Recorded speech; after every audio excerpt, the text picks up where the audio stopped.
Hello friends, அனைவருக்கும் வணக்கம். நான் தான் பத்மா பாண்டியிலேருந்து.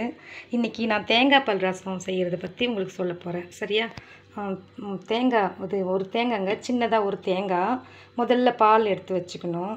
அடுத்தது ரெண்டாவது தேங்காய் பாலும் மூணாவது தேங்காய் பாலும் எடுத்து புளி ஒரு எலுமிச்சப்பழம் அளவுக்கு கரைச்சி ரெடியாக வச்சுக்கணும். வடிகட்டி வச்சிடணும்.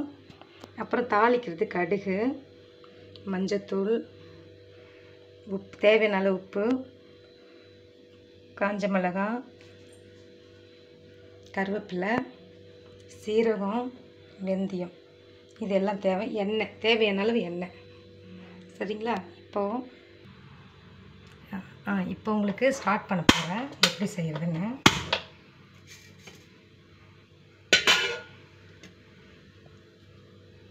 முதல்ல வெந்தயத்தை வறுத்துக்கணும். கொஞ்சோண்டு வெந்தயம் இது முதல்ல வறுத்துக்கணும்.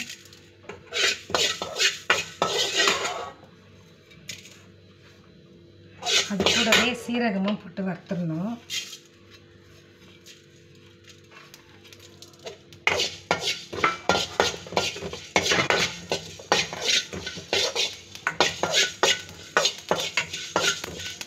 கொஞ்சம் வெடிக்கணும், ரொம்பவும் தீஞ்சிடக்கூடாது. லைட் ப்ரௌன் ஆனால் போதும்.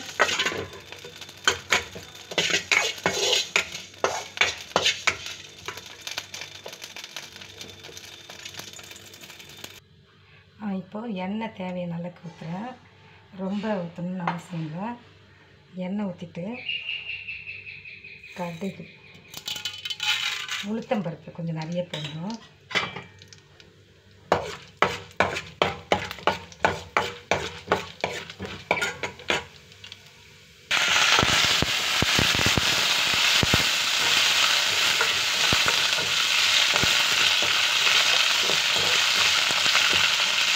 கடுகு உளுத்தம்பருப்பு தாளிச்சிடும்.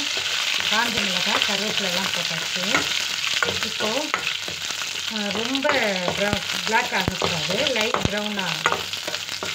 இப்போது இந்த சீரகமும் வெந்தயமும் பவுட்ரு பண்ணி வச்சுட்டேன், வறுத்துட்டு அதையும் போட்டுடுறேன்.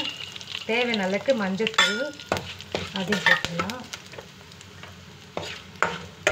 உப்பு தேவையான அளவுக்கு. இப்போது இந்த புளி தண்ணியை ஊற்றணும். சரிங்களா? அவ்வளோதான். தேங்காய் பால் ரசம் ரொம்ப சிம்பிளுங்க. இது ரொம்ப கஷ்டமே இல்லை. கொஞ்சம் தேங்காய் பால் எடுத்து அரைச்சி வச்சுட்டு இப்போ இந்த முதல் பால் ஒன்றும் பண்ணக்கூடாது, அப்படியே வச்சுருக்கணும். இது கொஞ்சம் மூடி வச்சுட்டு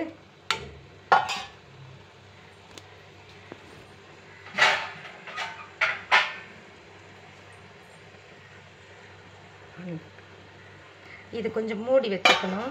இது கொஞ்சம் நுர பொங்குனதும் நுர வரும்பொழுது ஆஃப் பண்ணிடணும். சரிங்களா? பாருங்கள், இப்போ இது கொதிச்சிடுச்சு. இப்போ என்ன செய்யணும், இதை ஆஃப் பண்ணிவிட்டு இந்த பாலை ஊற்றிடணும் நம்ம. சரிங்களா? இதுதான் தேங்காய் பால் ரசம். ரொம்ப சிம்பிளுங்க. உங்களுக்கு செலவே ரொம்ப செலவு இருக்காது. ஆனால் பார்க்குறதுக்கு ரொம்ப சிம்பிளாக இருக்கும். நம்ம இதில் மிளகு சீரகம் எதுவுமே சேர்க்க மாட்டோம். ஆனால் உங்களுக்கு இது சிம்பிளாக இருக்கும். உங்களுக்கு தேங்காய் பால் ரசத்துக்கு சைடிஷ் என்ன கேட்டிங்கன்னா, நம்ம ஒரு சாதாரணமாக உருளைக்கிழங்கு இல்லை